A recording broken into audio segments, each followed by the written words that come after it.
ಇಂದಿನ ಅವ್ಯಕ್ತ ಮುರಳಿಯ ಮುಖ್ಯ ಅಂಶಗಳು. 1. ಸಂಗಮಯುಗವು ಜ್ಞಾನ, ಯೋಗ, ಧಾರಣೆ ಮತ್ತು ಸೇವೆ ಎಂಬ ಅವಿನಾಶಿ ಖಜಾನೆಗಳನ್ನು ಜಮಾ ಮಾಡಿಕೊಳ್ಳುವ ಅಮೂಲ್ಯ ಸಮಯವಾಗಿದೆ. 2. ಹಳೆಯ ದೇಹ ಮತ್ತು ಪ್ರಪಂಚದಿಂದ ಮುಕ್ತಿ ಹಾಗೂ ಜೀವನ್ಮುಕ್ತಿಯನ್ನು ನೀಡುವ ಜ್ಞಾನದ ಧನವೇ ಎಲ್ಲಕ್ಕಿಂತ ದೊಡ್ಡ ಖಜಾನೆಯಾಗಿದೆ. 3. ತಂದೆಯ ಮೂಲಕ ಸಿಗುವ ಈ ಖಜಾನೆಗಳು ಶಾಶ್ವತವಾಗಿದ್ದು, ಇವು 21 ಜನ್ಮಗಳವರೆಗೆ ನಮಗೆ ಗ್ಯಾರಂಟಿ ನೀಡುತ್ತವೆ. 4. ಇಡೀ ಕಲ್ಪದಲ್ಲಿ ಸಂಗಮಯುಗ ಮಾತ್ರ ಪರಮಾತ್ಮ ಮತ್ತು ಆತ್ಮರ ಮಿಲನದ ಸಮಯವಾಗಿದೆ. ಇಲ್ಲಿ ಜಮಾ ಮಾಡಿದ ಖಜಾನೆ ಅನೇಕ ಜನ್ಮಗಳಿಗೆ ಆಧಾರವಾಗುತ್ತದೆ. 5. ತಂದೆ ಎಲ್ಲರಿಗೂ ಸಮಾನವಾಗಿ ನೀಡಿದರೂ ಪ್ರತಿಯೊಬ್ಬ ಮಗು ತನ್ನ ಶ್ರದ್ಧೆ ಮತ್ತು ಪುರುಷಾರ್ಥಕ್ಕೆ ತಕ್ಕಂತೆ ಅದನ್ನು ಜಮಾ ಮಾಡಿಕೊಳ್ಳುತ್ತದೆ. 6. ಸದಾ ಸ್ವಯಂ ಸಂತುಷ್ಟರಾಗಿರುವುದು ಮತ್ತು ಇತರರನ್ನು ಸಂತುಷ್ಟರನ್ನಾಗಿ ಮಾಡುವುದರಿಂದ ಖಜಾನೆಗಳು ವೃದ್ಧಿಯಾಗುತ್ತವೆ.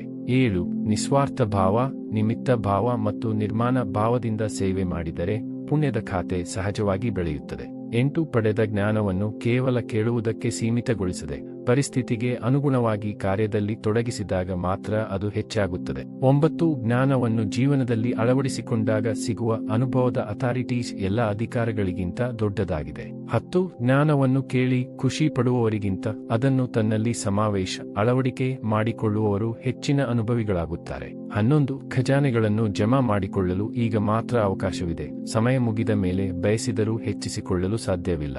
12. ಖಜಾನೆಗಳಿಂದ ಸಂಪನ್ನರಾದವರ ಮುಖ ಗುಲಾಬಿ ಹೂವಿನಂತೆ ಅರಳಿರಬೇಕು ಮತ್ತು ಅವರ ನಯನಗಳಲ್ಲಿ ಆತ್ಮೀಯತೆ ಕಾಣಿಸಬೇಕು. 13. ಬ್ರಾಹ್ಮಣ ಆತ್ಮಗಳಾದ ನೀವು ಪವಿತ್ರತೆ ಮತ್ತು ಜ್ಞಾನದ ಖಜಾನೆಯಲ್ಲಿ ವಿಶ್ವದಲ್ಲೇ ಅತ್ಯಂತ ಶ್ರೀಮಂತರು ಮತ್ತು ಶ್ರೇಷ್ಠರು. 14. ಇಂದಿನ ವಿಶ್ವಕ್ಕೆ ಖುಷಿ, ಶಕ್ತಿ ಮತ್ತು ಅತೀಂದ್ರಿಯ ಸ್ನೇಹದ ಅವಶ್ಯಕತೆ ಇದೆ. ಅದನ್ನು ನೀಡುವ ದಾತರಾಗಬೇಕು.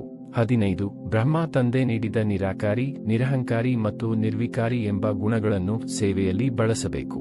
16. ತಂದೆಯ ಮೇಲಿನ ಅಚಲವಾದ ಸ್ನೇಹವೇ ಎಲ್ಲಕ್ಕಿಂತ ಸಹಜವಾದ ಪುರುಷಾರ್ಥ.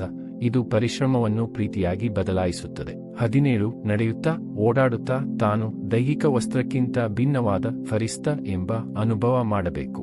18. ಬ್ರಾಹ್ಮಣ, ಫರಿಸ್ತಾ ಮತ್ತು ದೇವತಾ ಈ 3 ರೂಪಗಳನ್ನು ನೆನಪಿನಲ್ಲಿಟ್ಟುಕೊಂಡು ತ್ರಿಕಾಲದರ್ಶಿಯಾಗಿ ಸಾಕ್ಷಿ ಭಾವದಿಂದ ಕಾರ್ಯ ಮಾಡಬೇಕು.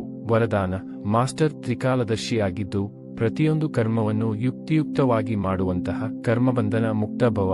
ಸ್ಲೋಗನ್: ಯಾರ ಬಳಿ ಅಲ್ಪಕಾಲದ ಇಚ್ಛೆಗಳ ಅವಿದ್ಯೆ ಆಗಿರುತ್ತದೆಯೋ ಅವರೇ ಮಹಾನ್ ಸಂಪದ್ಭರಿತರೂ ಆಗಿದ್ದಾರೆ.